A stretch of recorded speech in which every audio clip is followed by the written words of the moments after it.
Welcome,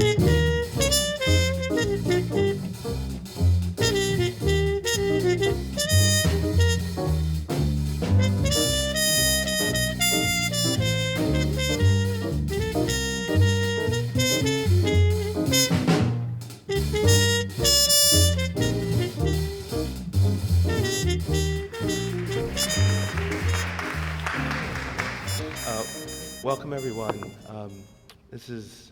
What year is this now? Fourth year. I think we should have a big party on number 5. Yeah. This is our 4th year. I think we started in January, right? And this might be the season of Vermont poets. We're featuring a number of Vermont poets, including UVM students at the end of the term. But today I'm very happy to introduce Penelope Cray, who is one among a constellation of local poets that I've had the pleasure of getting to know here. Penelope, without much fanfare, I'm just going to say a few things. One of them is that I think among the poets that I know here, she's one of the most imaginative and daring poets writing here. There's a long tradition of poets associated with Vermont, but they're often normally poets who write either very formally or very conventionally. I think you'll hear tonight Penelope kind of stepping outside of if there is such a stereotype of a Vermont poet, she's not it. I'm just letting you know now. Which isn't to say that it won't be fun. It'll be as fun as these empty bottles around behind me that you're looking at. Penelope was born in Perth, Australia. She lived in Australia, in Germany, and in the United States. She got her Master of Fine Arts in Creative Writing at the New School. Her poetry has appeared in Pleiads, Barrow Street, American Letters and Commentary, Pleiads, did I say Pleiads? Yes. Goodfoot, Jacket Magazine, Frostproof Review. She's also a critic. She writes reviews of books of poetry for as illustrious places as the Boston Review and Publishers Weekly. She lives here in Vermont, Burlington, with her family, particularly her husband, the artist and UVM Art Department faculty, Steve Buddington, and her son, Finn, who she's carting back and forth with Steve, who's at another event. Please welcome Penelope Cray.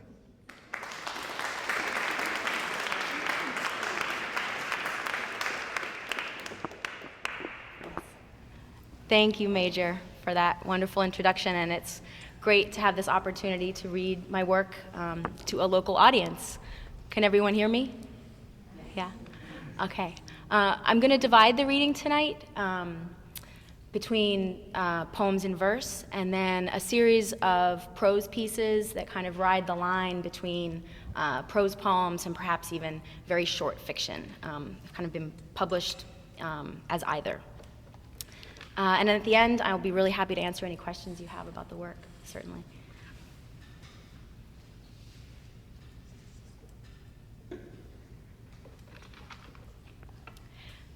Implant.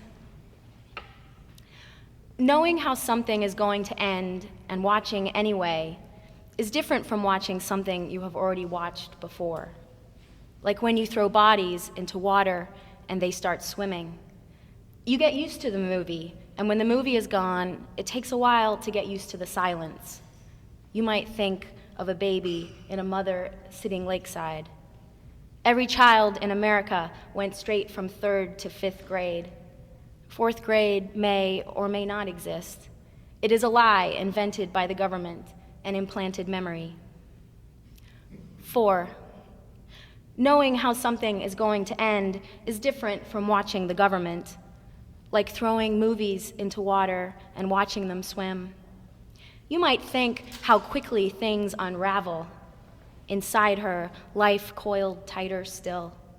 A baby in a womb is an implanted memory. It takes a while to get used to.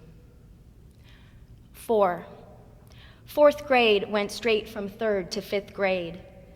Every child in America is a body thrown into water. Knowing how something is going to end is different from a baby, from getting used to the movie life coiled tightly. Fourth grade is different from something you have already watched before. Knowing how something is going to end is getting used to every child in America. You might think of a lie invented by the government. The precedent doesn't exist. 4. The precedent is a lie invented by the government. You might think of a life thrown into water. You might think you could just start swimming. When the silence is gone, it takes a while to get used to every child in America. It is different from watching the president get used to the baby swimming in the mother. When the movie is gone, it takes a while to sit lakeside. Bodies in water are implanted memories. The water takes a while to get used to.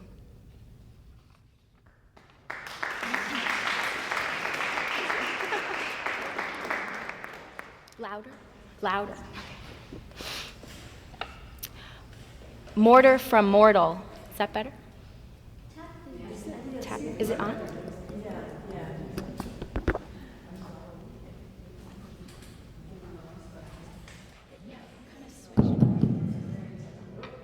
Mortar. Oh, whoa. It's on. Okay. Mortar from mortal. Is that okay? Okay. Here are the people carrying their houses on their backs. Their houses are worthless, stripped, and flammable. Their backs are dark with tendons. Faced with losing their houses, the people tend to imagine the two as inseparable. Here are their tendons grown up through the foundation, concrete block, stone, brick, woven of the same material, which in human terms is always flesh. A pound of flesh for a pound of house. In a vacuum chamber, each pound would plummet at the same rate, house of feathers, house of lead. In an anti-gravity chamber, we would all be laughing at the daily news of falling houses and the tendencies of people to mistake them for asteroids. Feathers and lead and anti-gravity. In the beautiful neighborhoods, an ounce of prevention is worth a pound. The houses glow, yellow with firelight, yellow against blue snow. Here are the people setting their houses on fire. Here are the people selling copper wire, aluminum siding, plastic fencing. Here are the people. Take them, divide them as you see fit. Cut the mortar from the mortal. They are dead weight. They don't know what to do with themselves.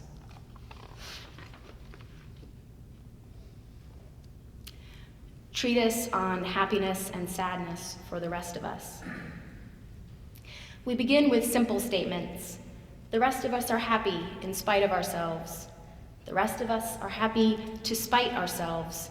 The self is a dark and sooty bird that makes a nest of happenstance and calls it happiness. This is a mistake, but only for philosophers who take everything literally. The rest of us are heading for the middle of the lake in small bleached sailboats. We throw ourselves from one side to the other to keep our boat from tipping over. This is known to the rest of us as staying afloat. The rest of us, in other words, may be in the same boat. Meanwhile, the philosophers hoon ahead on jet skis to study the bigger picture, namely that the lake is bigger than we are in our keeling boats, deeper and wilder. The philosophers have tremendous accidents and turn entirely apoplectic over certain turns of events as they try to avoid brushes with the rest of us and our precarious, middling, would-be happiness.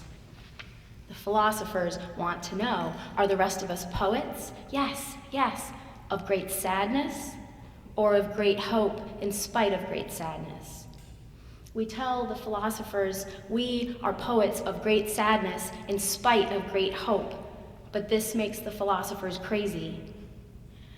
Now that we have the philosopher's attention, we capsize our boats and hide beneath them with our store of air.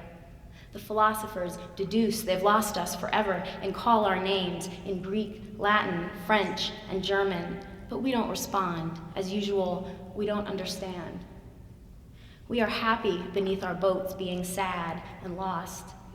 We imagine how we must look from shore, like so many tiny sun-bleached islands, ancient islands, each with a god beneath.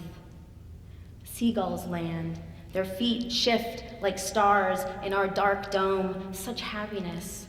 And below us, another greater expanse of darkness. And some of us, seeing the fish dart in the weed like silver eyes, grow afraid. Some of us turn our boats back over and lie in their bellies, pretending death. What a hoot, pretending the lake has consumed us. But we fail to impress. Our philosophers have taken to talking to nature of nature, forgetting us again, our chapped lips, our parched throats, setting their theories to action like a good rabble, which is to say, we believe that a human paid no attention will not survive.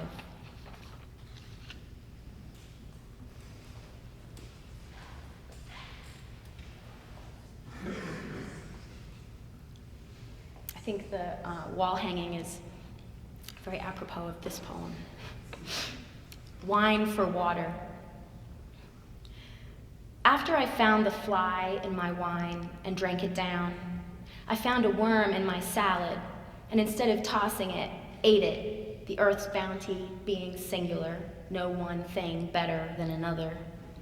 Word got round. I found 3 strands of auburn hair threaded through my ice cream. Pieces of others are everywhere. I started sitting heavily on public toilets, lapping water from puddles. I let a cat lick the meat in my sandwich. People called me reckless, said I wasn't thinking of the children, the example I was setting. I ate trash instead of throwing it out, embraced the all-embracing heart of the landfill as one would a relative working to overcome a sour addiction. I reused my bathwater, slept in the same sheets for a year, eschewed all sales events, canceled cable, ate junk at home. One by one, my friends gathered at my door, demanding I answer my texts. I'd scrapped my phone for spare parts and was pouring warm water over last month's tea bag when they jimmied the lock and crashed into my living room. I was 2 bobby socks short of naked, drunk on the ghost of Bergamot. Their mouths moved. I don't know what happened, I answered, smiling, as I poured my tea over my head. Such warmth came in that water.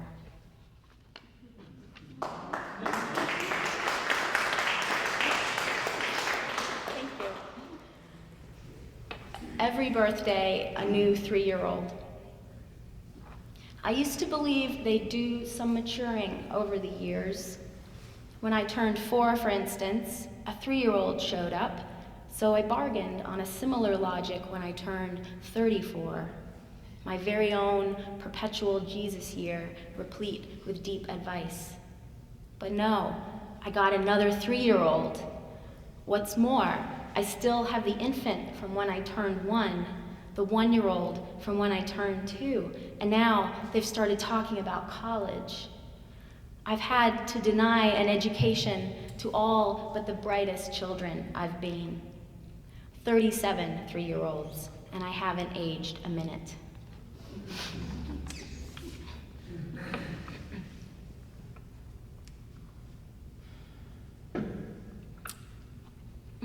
Love poem. I remembered to wave to my hoary gods that day we bobbed in the backwash, our ears stuffed with weeds. Later on a sofa, you proposed we have hair everywhere, but right in the middle of our foreheads. That's on your good days. On your bad, you're lacquered, soft on the inside, like oil paint under varnish, a glisten on your tarnished heart.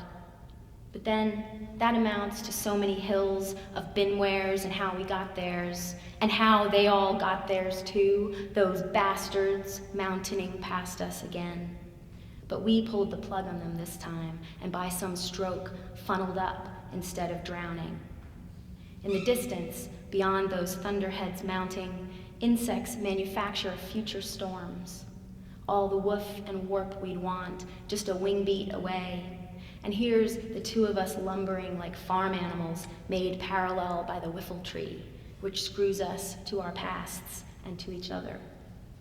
The weather pays to be watched now, channeling along its copper wires, such good conductors, such pleasant hosts, wrapping the world in whopping blankets of less and less flexibility, just like thinking, perfect, for coaxing bonus points from heaven's bearded majority, fretting over the clouds growing thin, over us and our weaving and sewing. Oh, we weep, we reap, and through the trees, some small white boats appear to be our whitecaps, crusting foamy after all. And didn't we always mean to fail? Didn't we prefer to bob lazily where we began, in love, and with remote in hand, to deepen and lighten the weeds, conversation?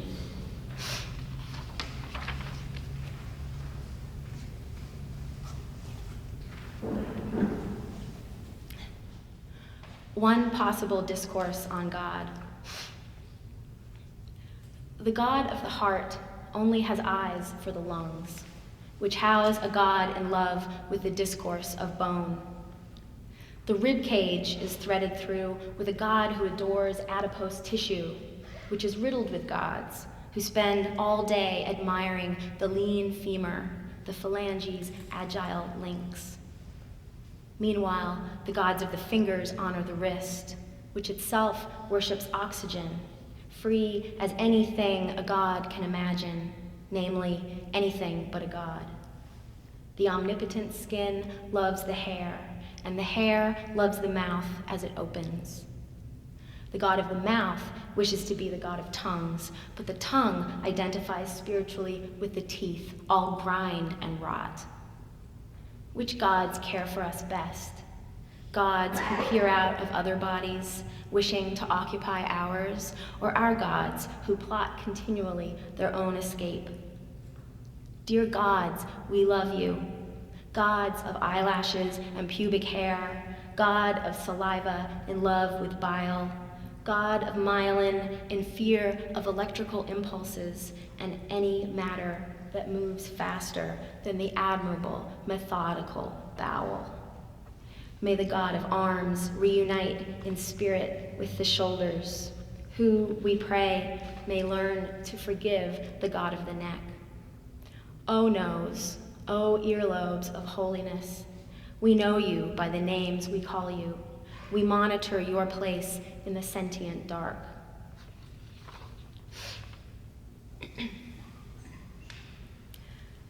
Atoms are not things.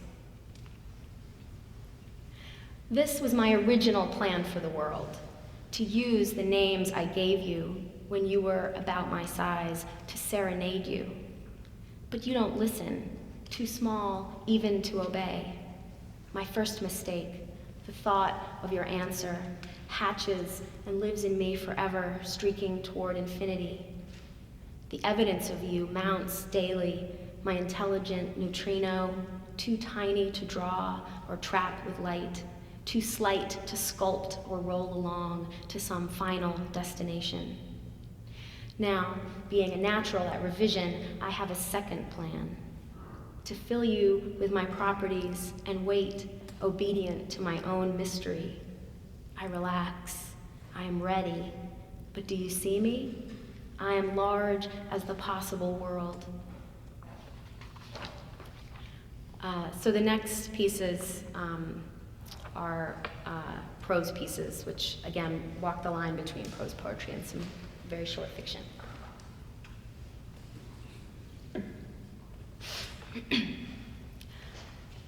A woman of no opinion. To avoid forming an opinion of either the rich or the poor, she resolved to think about neither. When thoughts of either group pressed, she replaced them with a list of trees: mountain maple, marlberry, myrtle of the river, hickory. But many were introduced species, sown to remind the wealthy of other places: mimosa, royal paulownia, tree of heaven. So she replaced her list of trees with a list of states of water, starting with the many names the Inuit have for snow: water white, water cold, water frosty. But these weren't different words at all, but different concepts, which she too had: blizzard, slush, slurry.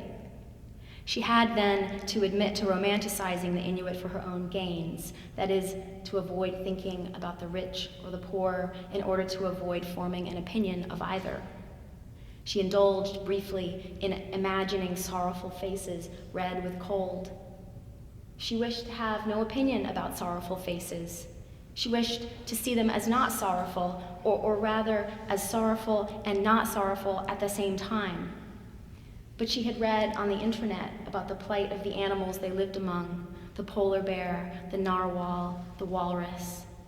She could not help but think they would be sorrowful over their destruction, just as she, in spite of herself, is sorrowful when she apprehends her ornamental crabapple glittering in a green-gold helmet of Japanese beetles. She wishes to have no opinion about the Japanese or their beetles. The Japanese did not introduce the Japanese beetle to her garden. That was the work, surely, of the sly tycoon who first brought the iris to America. It was on a shipment of iris bulbs from Japan, sometime before 1912, that Japanese beetles first flew on a boat of iris bulbs across the ocean to these shores. But she wishes to have no opinion about tycoons. And the iris is, after all, such an elegant flower, and Japanese beetles do not seem to feed on irises. How the thoughts accumulated, how too the many colors of the iris. The deep purple of the wild variety with its yellow throat was everywhere and made her think of the poor. The glistening pink falls of a bearded specimen appeared before a champagne flute and painted nails.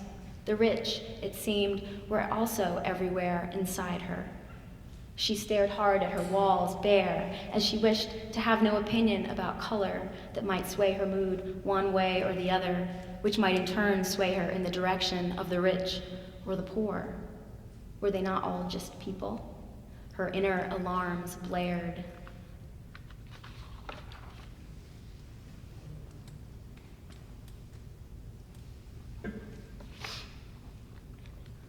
All the little deaths. When we arrived, the first row of little deaths was already lined up, shoulder to shoulder, along the firing range. It was easier to pick them off that way. The rest extended in single file like rows of blighted corn. The little deaths in the first row shivered but held firm. Douglas had trained them well. We were to use BB guns. It was the only way Douglas could guarantee their cooperation. Nothing too violent, they'd requested. Resilience wasn't in their nature, the littlest deaths being easily bruised and skittish.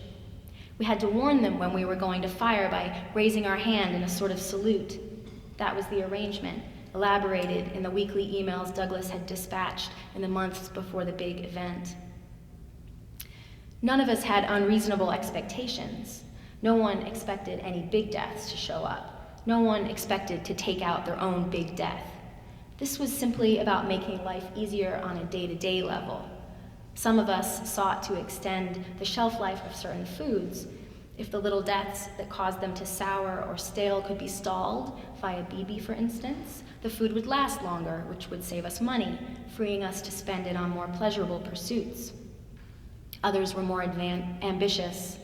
They didn't want to avoid death per se, but rather sought to win a protective advantage for certain body parts. One woman had a nasty canker sore that blistered, wept, and crusted over.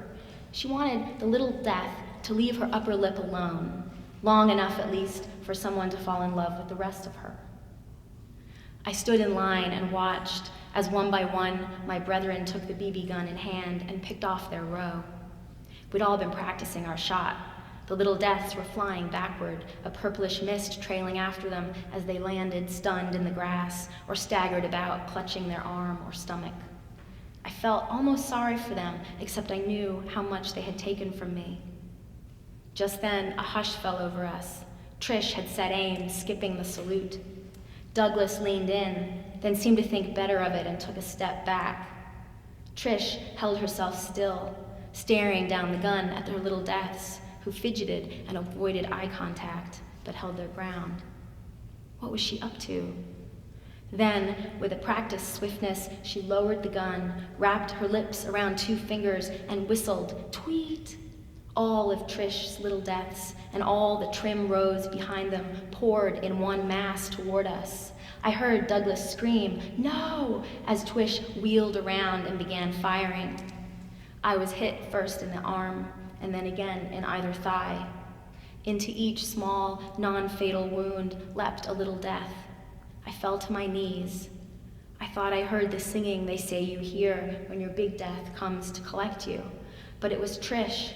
Trish was singing to us, "My friends, I love you. I'm setting you free. Your big deaths will never get you now." Then she turned the gun on herself, and in a hail of BB fire, the little deaths roared into her.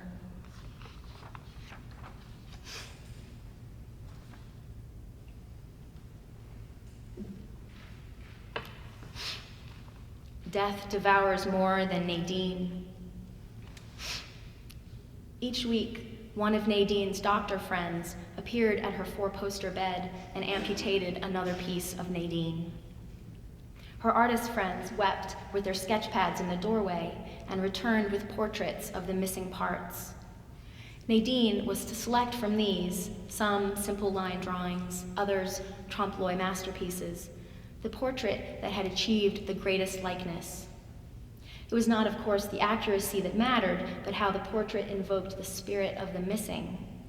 Who better to recognize the true essence of Nadine's severed hand than Nadine? Weeks passed, Nadine shrank. The portraits of Nadine's thumbs, index fingers, then Nadine's 3-fingered hands, her handless wrists, her elbows, her feet, her footless calves, her knees and thighs, her buttocks, lined the walls of her bedroom, propped against the baseboard until Nadine had announced their optimal exhibition. The artists schooled the doctors as to where and how to make the cut, eager for each portion to embody Nadine's rare beauty. When the time came for the Nadine's mouth to go, her entourage lost hope. How now, handless, footless, mouthless, would she communicate which of her portraits was the best? Nadine's blue eyes watched the doorway for the portraits of her mouth, but none appeared. In the end, only one of the doctors, who secretly wished to be an artist, took a stab at it. That he should win by default was only fair. Nadine's eyes scanned the room, her hundreds of portraits stacked in silence.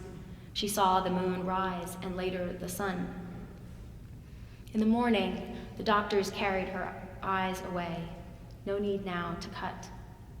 The artists rallied for the last portrait, which they'd agreed the doctors would judge.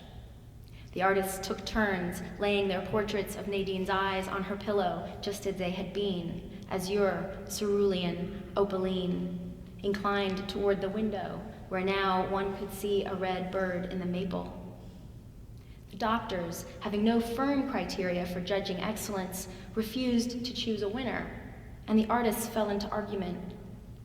Unobserved in their portraits, Nadine's eyes grew wide a final time and then fell into rapture.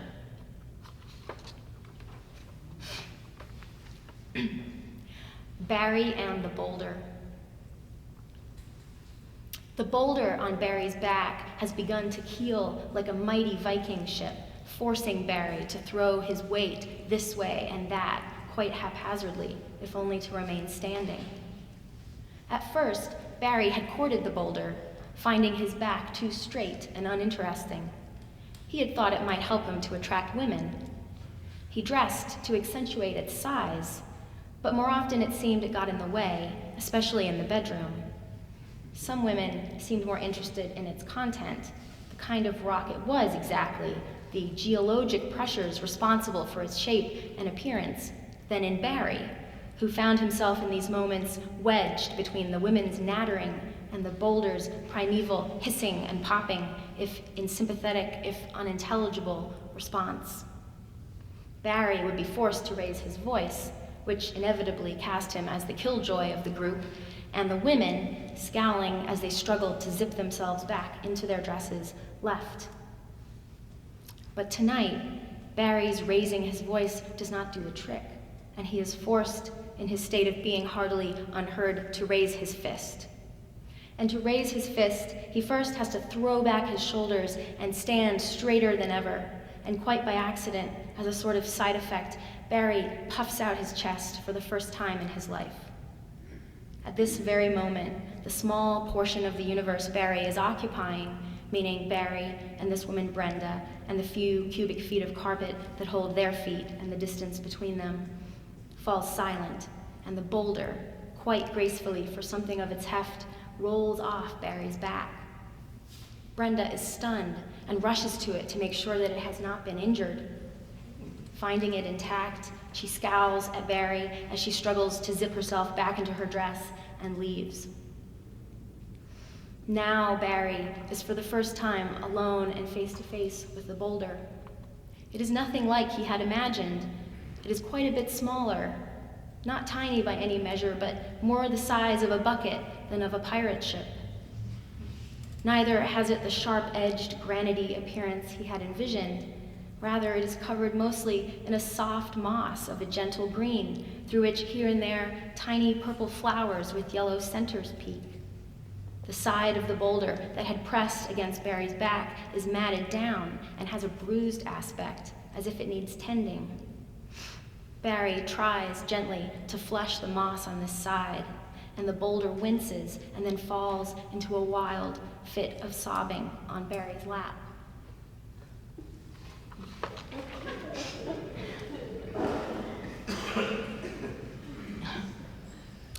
About face. The sole problem with Bill's relationship, as far as Bill could see, was that every night, when he clapped off their bedside lamp, casting them both into utter darkness, Janice's face migrated to the back of her head, where, monstrous, it gestured extravagantly. This, in itself, wouldn't have been so bad were it not for the frantic sound her eyebrows made against the pillowcase, or the simple knowledge that when he draped his arm across the small of her back, her soft breasts yielding to the firm mattress beneath, her eyes were almost certainly staring up, unquiet, at the ceiling fan. Neither was it a matter of deception. Janice had informed him of her peculiarity early on, and he, initially to her delight, had tried to catch her face in the act. No such luck. When he flipped on the light, or in his stealthier attempts, whipped the flashlight from between the covers and blasted it at her head, her face was back where it had always been, on the front, the mouth smiling broadly. The only way to confirm the event was through blind touch, when, fumbling for her in the darkness, he encountered first hair, and then, only later, and toward the back, the ridgeline of her nose, which had always made him think of New Hampshire.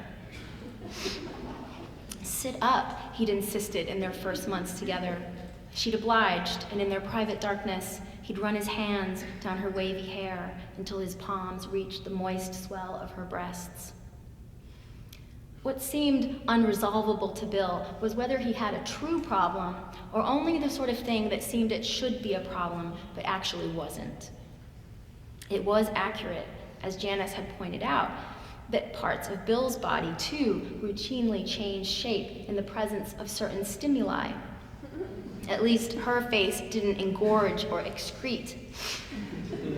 And wasn't it his sensitivity to light, his inability to sleep with even the faintest glow, that was the source of the problem? Had she even had this problem before they met? Janice had recently ventured. Her words unnerved him. What did she mean by before? Wouldn't they be rid of this problem altogether, Janice had persisted, were it not for his tenebrous appetites? Bill fought for clarity. It was the potential, he bellowed into the blackness, the potential that when he needed her face, it might not be there. Where? Janice's voice floated toward him. Where he needed it to be, he raged, his finger stabbing at the lightless air above her neck. It might be somewhere else, somewhere he didn't need it to be. But his words had begun to sound hollow, even to him, even now with the northern winter upon them.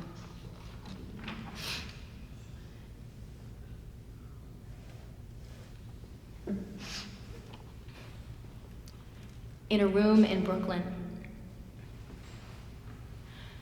God, in a windowless room in Brooklyn, gazed at the blue rectangle of light in which swam two fish, one male, one female. He hadn't bothered to name them because he knew that as they grew, such things would become obvious. But the fish stayed small, their details out of reach of God's one gigantic eye that sees only the singularity of things. The fish, one male, one female, bred, and there were more fish and more, and the pace of their lust overwhelmed God, who drifted in and out of consciousness, waking each time to a new catastrophe. So God divided his fish, setting like with like to swim in new blue rectangles, the gray fish with the gray, the fish who swam with a bent spine with the other bent fish. In the original tank, God kept the original fish, blooding them on the finest flakes and commanding that they grow large rather than many. But the fish did not obey, did not know even that God was there beyond the incandescent blue, the gentle tide that on occasion carried all of their problems away. The room grew crowded with watery cubes, rectangles, and cylinders that glowed in God's darkness and themselves grew crowded, the infants imperceptible amid the crash of scales. All the while, God tended the original pair, granting them food and space enough to be free of ruin. One day, God named them over and over, earth and heaven, neutron and mountain, man and woman.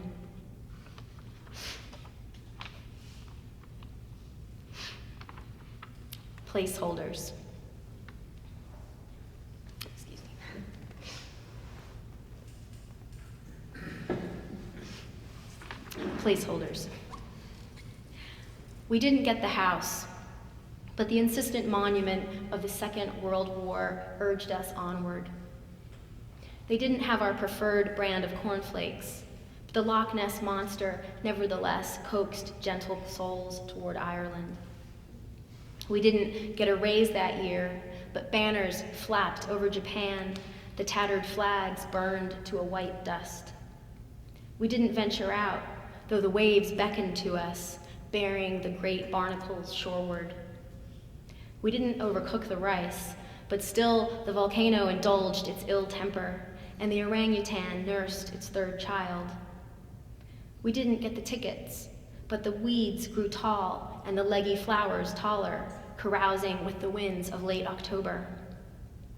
We didn't conceive a child that year, but stars magnetized the air, turning the molten compost of the earth. We didn't go Christmas shopping, we didn't unpack the boxes, but the esteem one person can have for another bloomed again and again between us, and our boy outgrew 4 pairs of shoes. We didn't cut any coupons, though the tender core of human need conceived some rather good new music and sitcoms. We didn't turn the clocks back, but trillions of ones and zeros burned, chanting along their wires their obsession with us. Yes, yes, no, no, yes, yes, yes. Thank you.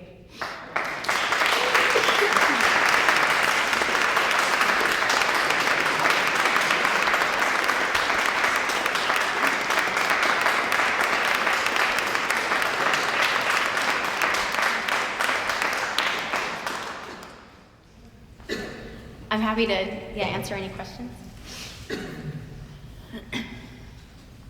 That is the wildest, calm roller coaster ride I've ever been on. Thank you. Can you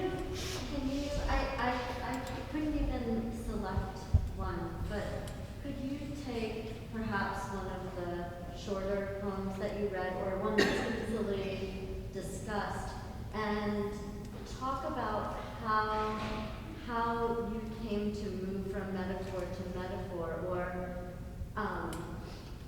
which means talk a little bit about your process. Sure. I think a lot of times I just start with a line that occurs to me, or I just have an idea, like a juxtaposition of two things that seem kind of funny. Often my work seems to be dark, although I don't really intend for that, but I guess I try to juxtapose darkness and humor. And then I just write, if I think it's going to be a poem in verse, I do write in verse, but I tend to end up with like a much larger thing than it ends up being. And then I put it away mostly, or I'll try to edit it until I can't anymore, and I put it away. And sometimes months, years, sometimes will go by. Lately, more like weeks and months. And then I just edit it, and I'm sort of, I really want there to be only only what needs to be there. So I guess I edit toward, I really try to be very concise. I don't know if I always succeed, but I find poems that I have trouble with are the ones that I just when I edit it down, there's nothing left. The idea is gone. So that I would say is basically my process. But I couldn't really tell you the one about face. A friend of mine has asked me, how did you come up with the head going to the back of the face? I don't remember. I really don't. I will confess that I did hear it before, and it was delightful to hear it the second time. And perhaps you've edited, I don't know, since the first time, but Little Deaths. Can you talk a little bit about that one? Yeah, it's fun. I'm trying to remember how that idea came to me.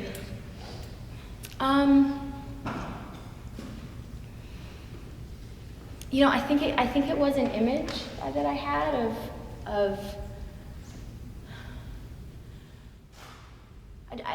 just sort of thinking about the little inconveniences of life, and thinking about the ways that, sometimes a lot of little things add up to a big thing, which is stress, and I guess is related, to health and death, the big death. Once I had the idea of the little death, just even the words to me, little deaths, just sort of connote, it's this little tiny fun thing to describe. But I feel badly because I really, I can't often remember.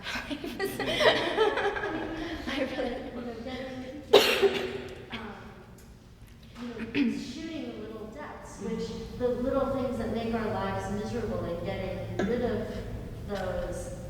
Trying to stall them. Is very ingenious and very imaginative and very interesting at the end that somebody says, well, if we fill ourselves with these little deaths, then we'll keep ourselves safe from the big death. All of your poetry is amazing. That one really struck me. Thank you. It's definitely the case that once I'm in it, the language kind of determines some of what comes next. The environment that the language is creating leads to the next sentence. Well, that's what I find interesting, always have found interesting about your work, is that it is starkly imaginative. It's not like you're starting from life experience and letting that serve as the impetus for the work, but it almost seems like you're sitting there wondering what's the most absurd idea that I can come up with for a poem, which has me think, there were moments, even with the Little Deaths in the About Face, how much of your work is autobiographical, if at all? Yeah, I have written a lot of poems that are very autobiographical, and I don't have a book at this point, but one of the manuscripts that I'm sending around is about my father who died when I was young, and but it is an imagined place. He speaks from this kind of other place. So it's an imagined scenario, but based on something that happened. But I think that I'm just really interested in how sort of beautiful, not that sadness is beautiful, but just that there's like something very tender about like the needs that we have to kind of bolster ourselves or to like explain the peculiarities of our circumstances to ourselves. And I guess I just like to think about scenarios that kind of enact that, you know, without having to say it, but kind of like create that emotional space, I guess. I have a broader question. As of right now, are there any repetitions in your writing or things that you're working on changing? Like what are you trying to teach yourself next, the next frontier to advance? Yeah, I would like to write happier things. Because when I was choosing the poems in verse for tonight, I had originally chosen a different selection, and I read them to Steve. Some of you know him, and he was like, "It's so dark," you know, and so you know, I find that in the prose, even though the subject matter still is kind of dark, I'm able to be funnier, or although I heard laughing during the poems, I mean, I tried to choose funnier poems, but yeah, I would really like to find a way to talk in an interesting way about happy things, I guess, is one thing, and I would like to stop writing about my father is another thing. So those are definite projects.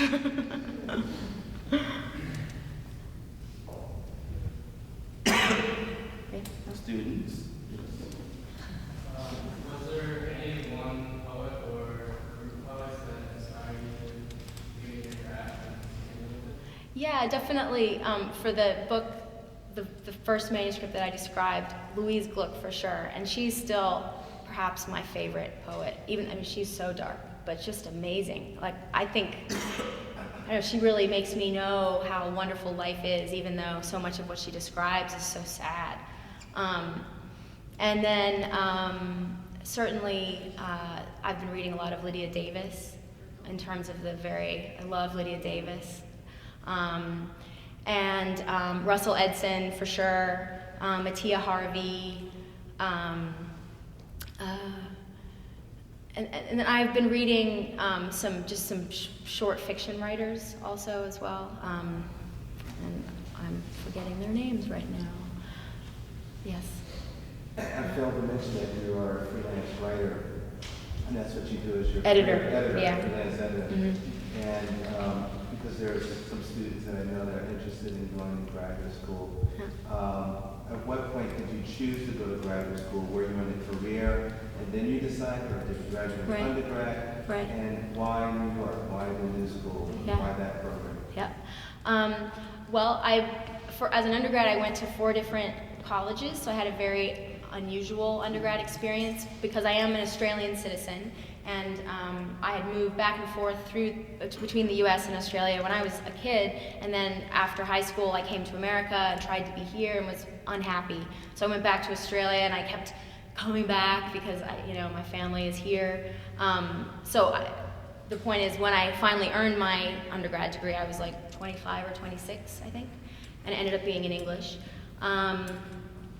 And then I taught ESL for a while and did work as an editor on a company that went under, like a textbook online company that I got laid off from in like 2001 or 2000, I think it was.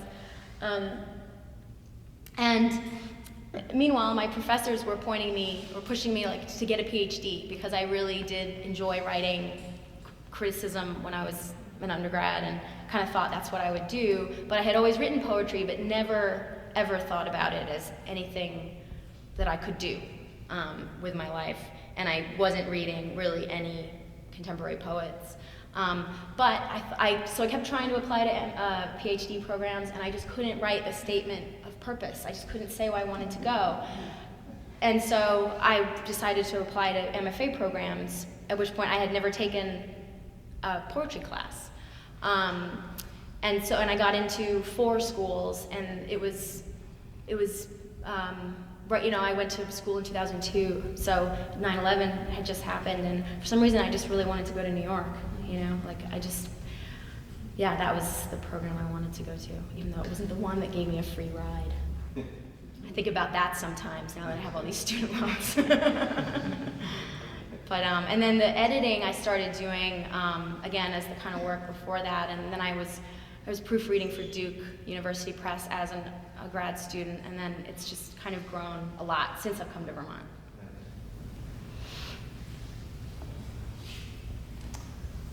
Well, a question? Yes, There's another one back there. Oh, I really enjoyed the characters in your prose poem, and I wonder if they sort of have a larger backstory to you than their incarnations in that kind of short format. Yeah, it's, again, they're sort of, I guess they're characters who find themselves in predicaments that express something that I just find nice, something that I find satisfying about life, I guess. Just how, like, very domestic, kind of simple relationships and circumstances can have, like, I mean, they can be everything to somebody, you know, like if that's not going well. But those people in the characters really aren't based on anyone that I know. They're very much like sort of embodiments of conundrums or something, I would say. How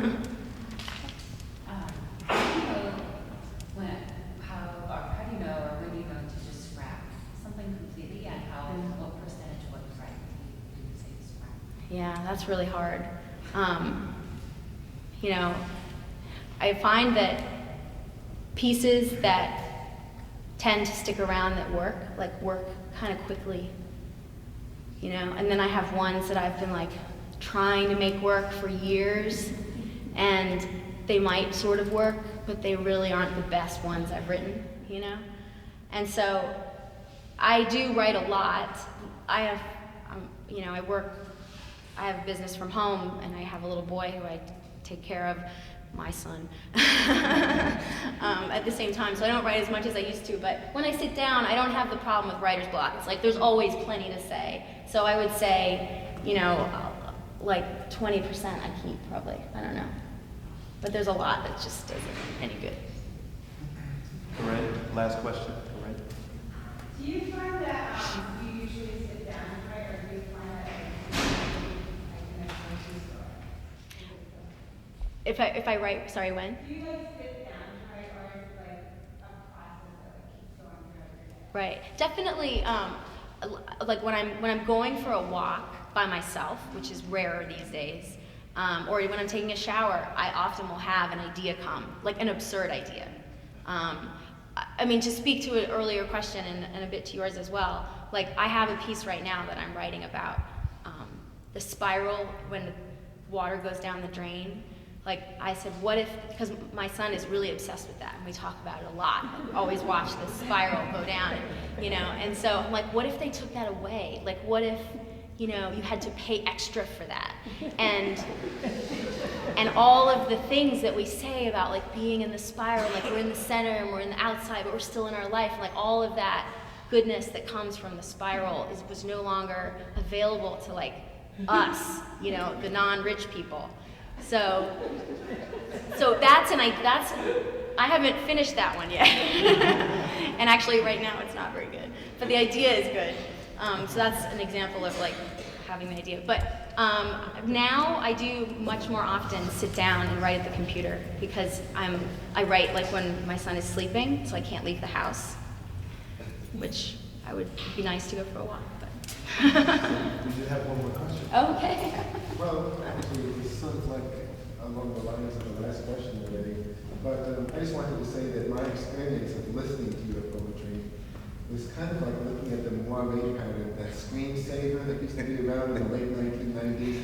This constant swirling series of moire patterns with mathematical manholes folding in on one another, and you know, just sort of like going down a hole and then popping up somewhere else. And I was actually curious as to whether you have a process of like, do you sit down and do yoga for 2 hours? No. Do you lucid dreaming? Or was it more like just sort of like doing the dishes?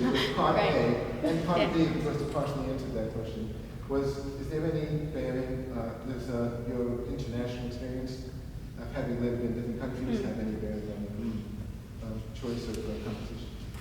I don't know if it does, you know. I mean, I have another piece where I'm sort of like, you know, the speaker is kind of trying to find where they belong, and you know, like America keeps saying to them, "You're an American, you're here," you know, and that doesn't feel quite right. But I feel really like an American now. I've lived more of my years here than in Australia, and even though I miss Australia, I haven't been there since '96. So it feels almost like a dream or something, like a weird part about myself that I can even forget that I am Australian. So I wouldn't say that really informs, not at least consciously. Let's thank Penelope.